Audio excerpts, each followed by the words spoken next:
Proverbes chapitre 4, versets 10 à 17, j'ai dit, écoute mon fils et reçois mes paroles, et les années de ta vie se multiplieront.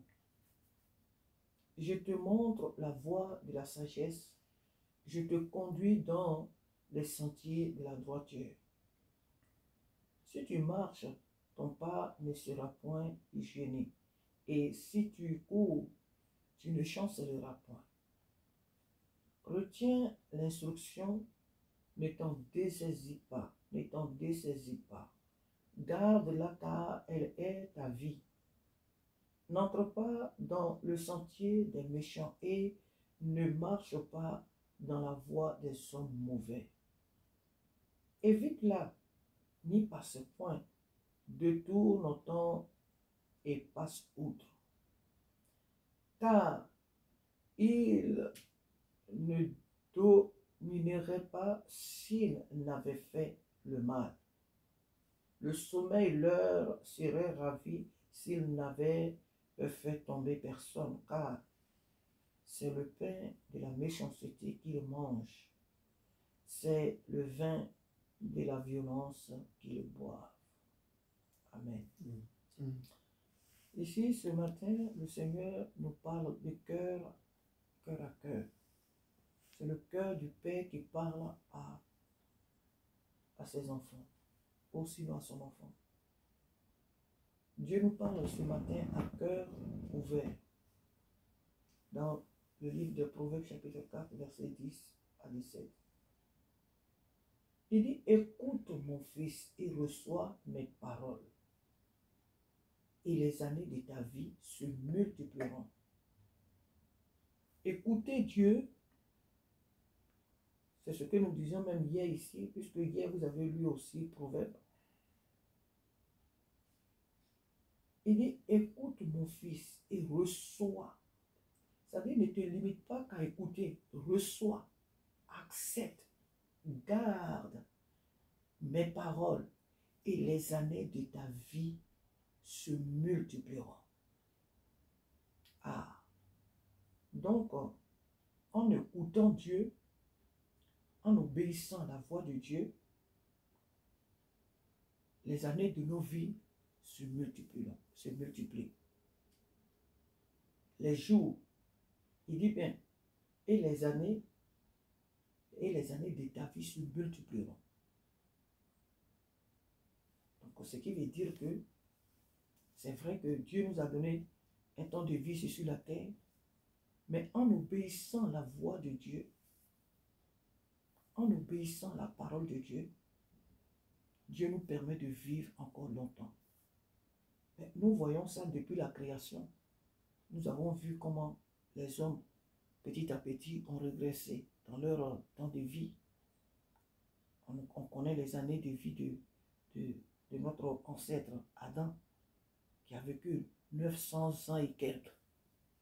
Et petit à petit, jusqu'à les Abraham, quand on arrive jusque-là, on voit comment la vie, la durée de vie des gens, des personnes ont progressivement diminué. Parce qu'au fur et à mesure que le mal s'accroissait, au fur et à mesure que le mal prenait de l'ampleur, et bien effectivement la vie des hommes devenait une vie courte. La durée de leur vie diminuait. Ici, Dieu dit que si nous l'écoutons et que nous recevons sa parole, les années de notre vie se multiplieront. Le désir d'abord de Dieu que l'homme vive longtemps, ce n'est pas pour vivre parce qu'il faut vivre. Dieu veut que nous vivons pour accomplir ce pourquoi il nous a créés. Ce n'est pas que oui, tes années vont se multiplier, tu vas rester sur la terre pour te promener parce que, écoute, la terre est vide, donc il faut combler un vide. Non. Tu dois vivre longtemps pour accomplir une mission. Et le désir de Dieu est que chacun de nous accomplisse pleinement la mission pour laquelle il l'a créé. Il dit, je te montre la voie de la sagesse. Je te conduis dans les sentiers de la droiture. Je te montre la voie de la sagesse. La voie de la sagesse, c'est écouter Dieu. La voie de la sagesse, c'est la personne de Jésus-Christ. Dieu nous montre la personne. Il nous a montré la personne de Jésus-Christ. Le Saint-Esprit nous a montré la personne de Jésus-Christ. Il nous a établi une loi. Il nous a donné sa parole. Et si nous fixons nos regards sur cette sagesse qui est la personne de Jésus, si nous fixons nos regards sur Jésus-Christ chaque jour, chaque instant de notre vie, nous ne serons jamais dans la confusion. Il dit, si tu marches, ton pas ne sera point gêné. Oui. Il dit, je te montre la voie de la sagesse. Je te conduis dans les sentiers de la droiture. La parole de Dieu, le Saint-Esprit nous conduit toujours dans ce qui est juste, dans ce qui est droit. Il dit, si tu marches, ton pas ne sera point gêné. Et si tu cours, tu ne chancelleras point. Et si tu cours dans tes activités, et si tu cours dans ta destinée, si tu fais les choses, mais de façon, même on peut dire rapide, parce que courir, c'est être rapide. Et quelle que soit comment on appelle, les circonstances dans lesquelles tu vas marcher, tu ne feras pas un faux pas. Tu ne feras pas un faux pas. On ne parle pas de la course naturelle où l'homme peut trébucher. Tout homme tombe. Nous tombons tous deux fois. On trébuche quand des choses, on tombe. Mais ce n'est pas de cela. Il est ici sur le plan spirituel. Dans tout ce que tu fais, par la grâce de Dieu. Mais même sur le plan naturel. Ce que tu vas faire, il n'y aura pas de défaut. Pourquoi? Parce que tu marches dans la voie de la droiture. Tu marches dans la voie de la sagesse. Ensuite, il dit, retiens l'instruction, ne t'en dessaisis pas. Retiens l'instruction. Dieu veut qu'on garde sa parole. C'est bien de méditer, c'est bien de chanter, c'est bien d'évangéliser, c'est bien de faire beaucoup de choses dans la maison de Dieu. Dieu est très content pour tout ce qu'il nous permet, pour tout ce qu'il nous permet de faire. Mais nous devons garder sa parole. Garder, c'est un dépôt. C'est d'avoir cette parole constamment dans notre cœur. Pourquoi nous devons garder cette parole? Pourquoi elle doit être en nous un dépôt? C'est pour nous en servir où que nous nous trouvions. Quand tu as quelque chose avec toi, quand tu as de l'argent avec toi, ou que tu as, quel que soit tes besoins, c'est avec cet argent que tu achètes parce que tu sais que tu as de l'argent sur toi. Donc, quand tu éprouves là au dehors un besoin, tu veux acheter de l'eau pour boire, tu veux acheter un vêtement, tu prends ce que tu as sur toi pour acheter, pour satisfaire ton besoin qui est là, qui se présente à toi. Donc, en gardant la parole de Dieu en nous comme un dépôt, dans les épreuves, dans les difficultés, dans les situations même merveilleuses, nous nous en servirons. Elle sera notre arme, notre moyen de pouvoir atteindre les objectifs. Voilà pourquoi Dieu veut que nous retenions cette parole, son instruction. Il dit, ne t'en dessaisis pas. Garde-la car elle est ta vie. Car elle est, garde-la car elle est ta vie. Alléluia. La parole de Dieu est notre existence. La parole de Dieu est notre vie. Jésus a dit quelque part, ce qui est né de la chair est chair. Ce qui est né de l'esprit est esprit. Nous sommes nés de l'esprit. Nous sommes de la parole de Dieu. Et la parole de Dieu est notre raison d'être. Si nous ne nous attachons pas à cette parole, nous ne pouvons pas vivre comme Dieu veut qu'on vive. Nous ne pouvons pas vivre convenablement comme Dieu veut qu'on vive. Nous ne serons satisfaits du cœur de Dieu et nous-mêmes aussi, nous ne serons pas satisfaits de notre existence. Pourquoi? Parce que nous ne sommes pas dans la voie que le Père a tracée devant nous. La parole de Dieu est notre raison d'être parce que c'est elle qui nous a mis sur cette terre. C'est elle qui nous a créés. La parole dit, au commencement était la parole et la parole était avec Dieu. La parole était Dieu. Par elle, toutes choses ont été créées et rien de ce qui a été créé, sinon qui existe, n'existe sans elle. Donc, il dit, car elle est ta vie. Ah, j'aime beaucoup cette phrase. Car elle est ta vie. La parole de Dieu est notre vie. Non, nous ne pouvons rien d'autre en dehors d'elle. Nous ne pouvons rien faire sans elle. Nous ne serons jamais je ne sais pas, qui que nous soyons, quoi que nous pouvons être sur cette terre, on ne pourra jamais rien faire sans elle. Non, non, non. Regardons autour de nous ce que le monde fait. C'est Dieu qui a créé le monde. Mais tous ceux qui ne veulent pas de Jésus, tous ceux qui ne veulent pas de Dieu, regardons leur vie. Ne regardons pas les histoires de tel a réalisé ça, tel est ministre, tel est député, tel est président, tel est riche, tel est roi, tel non. Tout homme sans Dieu est pauvre, misérable. Tout être humain sur cette terre sans Dieu. Sans Dieu, tu es misérable. Peu importe ton rang social, tu es misérable. Tu n'es rien du tout. Eh bien, c'est parce que nous sommes à l'extérieur des vies de ces gens que certains d'entre nous pensent que ces gens-là, ils ont la paix, ils ont la joie. C'est la misère. Sans Dieu, l'homme n'est rien. Il dit car elle est ta vie, et puis point. N'entre pas dans le sentier des méchants et ne marche pas dans la voie des hommes mauvais. N'entre pas dans le sentier des méchants. On retrouve cette phrase-là dans Psaume chapitre 1. Nous retrouvons cette parole dans le Psaume chapitre 1. Je crois que non, c'est Psaume, l'Éternel est mon berger, c'est Psaume 23, je crois. L'Éternel est mon berger, quand le Seigneur dit quoi? Ne marche pas dans la voie des méchants. C'est dans Psaume 23. Alléluia. Psaume 23 nous le dit très bien. Ce même verset, nous le trouvons dans le Psaume 23. Il dit quoi?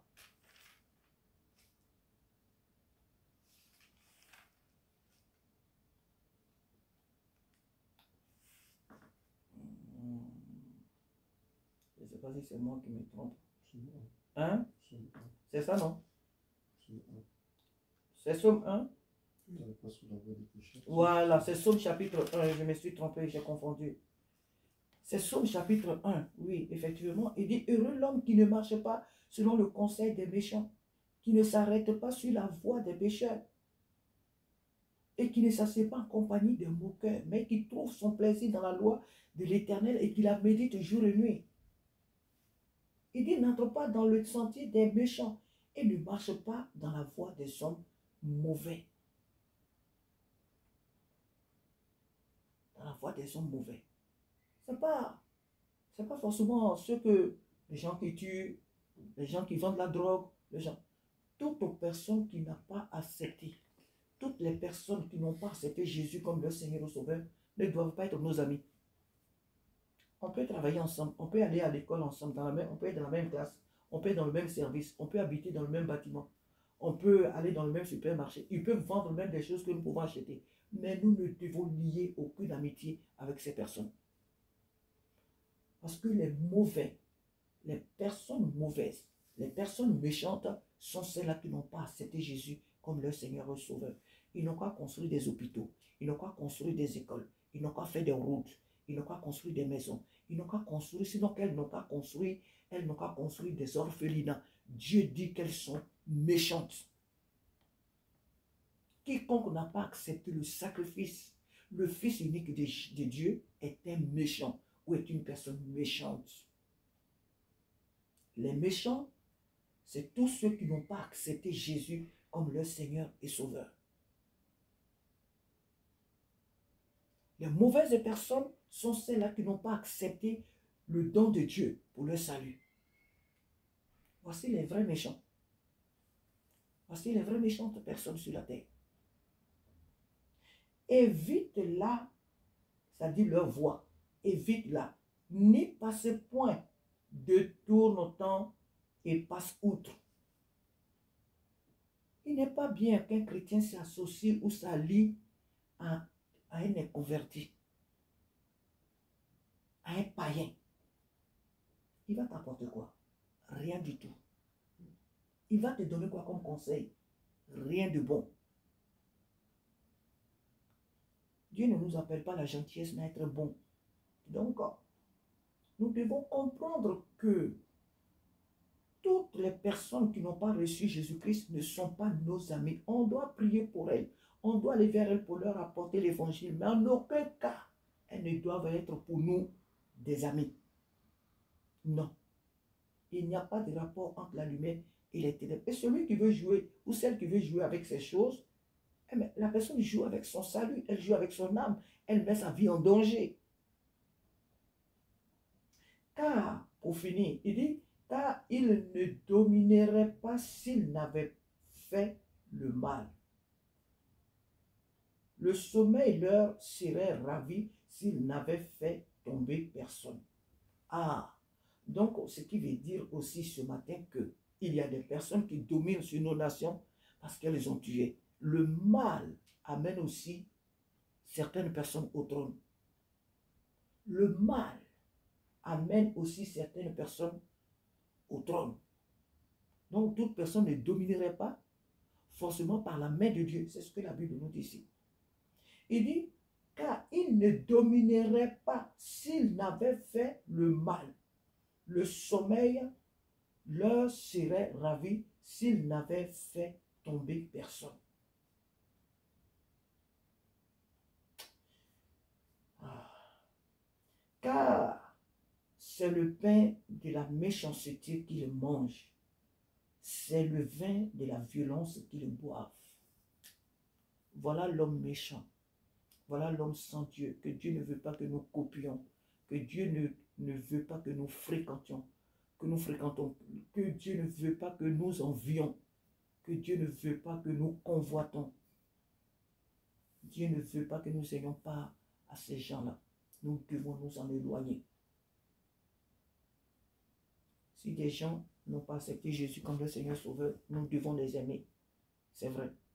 Mais nous ne devons lier aucune amitié avec elles. Parce qu'elles ne font pas partie de notre monde. Elles ne font pas partie de notre famille. Mais ce matin, ce que nous devons retenir, jeunes gens, la première phrase, comme dans tout chapitre de la parole de Dieu, il y a un code. Et le code qui est là ce matin, c'est écouter et recevoir l'instruction de Dieu. Écouter et recevoir les paroles de Dieu, afin que nous ayons tout ce qui suit. Les années de notre vie, elles doivent augmenter. Ce n'est pas la joie pour Dieu de voir un jeune homme, une personne jeune comme ça. On attend ici qu'elle est morte, on attend ici qu'elle est morte. Les gens pensent que les gens meurent parce que Dieu veut ça. Non, non, non. Il y a des gens qui meurent à cause de leur incrédulité. C'est comme le monsieur qui est mort tout récemment, que nous connaissons bien. Pourquoi il est mort? Mais cet homme, combien de fois ici à Meaux, on lui a parlé de Jésus? Et quand on lui parlait de Jésus, il dit, mais vous dites que Jésus revient, Jésus revient, quand ça fait des décennies, on dit Jésus revient. Il est parti comme ça. Il est mort seul dans sa chambre. Il est mort seul dans sa chambre. Et Dieu seul sait à Meaux ici combien de personnes à qui nous avons parlé de Jésus et qui nous ont craché au visage et qui dans la même semaine, dans le même mois, ils sont partis. Ils sont des milliers ici à Meaux. Et celui-là, c'est lui qui est l'avant-dernier pour le moment. On ne l'espère pas. Mais celui qui vient, il va être enterré, je crois, le lundi, là, le 21. Combien de fois cet homme, on lui a parlé de Jésus? Moi qui le rencontrais souvent. Mais il est parti pour toujours, là. Il est parti pour toujours. Jamais tu ne le verrais nulle part sur la terre. Il est parti pour toujours, là. Dieu veut qu'on garde sa parole pour vivre longtemps. Pas pour vivre longtemps parce qu'il faut vivre longtemps. Non. Vivre longtemps pour accomplir ce pourquoi il nous a mis sur la terre. C'est le désir de Dieu que tous nous accomplissons notre destinée, notre mission sur cette terre. Écoutons la parole de Dieu constamment et recevons-la. Recevoir quelqu'un dans sa maison, c'est d'abord, c'est parce que tu l'aimes, c'est parce que tu le considères, c'est parce que tu apprécies sa personne. Voilà pourquoi tu la reçois. Quand on n'aime pas, on ne reçoit pas. Donc, recevoir la parole de Dieu, c'est recevoir Jésus. Et Dieu merci, nous l'avons reçu dans notre vie comme Seigneur et Sauveur. Mais nous devons maintenant entretenir cette cohabitation, nous devons l'entretenir. Nous devons l'entretenir constamment. Nous l'avons reçu, c'est très bien, mais nous devons constamment entretenir cette, je peux l'appeler cette cohabitation. Nous devons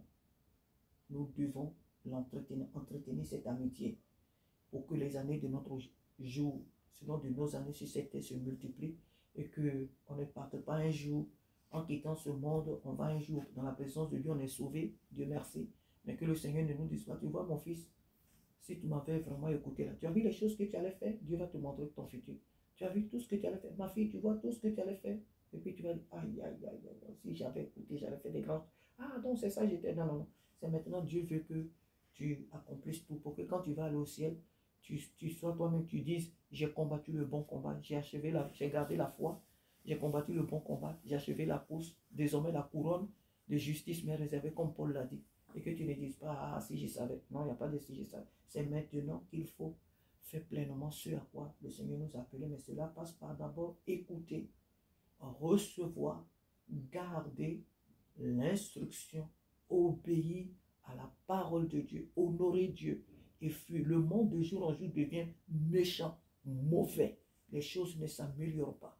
Mais quiconque reçoit la parole de Dieu, quiconque marche avec Jésus-Christ, Dieu fera la différence. Parce que la Bible dit quoi? Il mettra la différence entre ceux qui l'honorent et ceux qui ne l'honorent pas. Donc, peu importe ce que ce monde devient, la méchanceté n'a qu'à s'accroître, la pauvreté n'a qu'à s'accroître, les choses mauvaises n'ont qu'à s'accroître, je ne sais pas, dans tous les sens. Mais celui ou celle qui a gardé la parole de Dieu, qui craint l'Éternel, Dieu veillera sur lui. Dieu le protégera. Il n'a qu'à avoir des maladies, des pestes, je ne sais quoi. Celui ou celle qui a la crainte de Dieu en lui, Dieu le protégera. Oui, les Covid n'ont qu'à se multiplier, Dieu te protégera. Parce qu'il dit quoi? Si tu écoutes et que tu reçois sa parole, qu'est-ce qui va se passer? Les années de ta vie vont s'augmenter, vont se multiplier. Ce n'est pas une maladie qui va venir les arrêter. C'est lui-même un jour qui viendra t'enlever selon le temps qu'il t'a donné sur la terre. Mais parce que tu gardes sa parole, toutes ces choses autour de toi seront comme rien du tout. Parce que l'Éternel sera là pour vous garder. Que son nom soit béni ce matin. Que son nom soit glorifié. Parce que cette parole vient vraiment à un nommer. À lui seul soit toute la gloire. Alléluia. Merci Seigneur ce matin pour ta parole. Elle est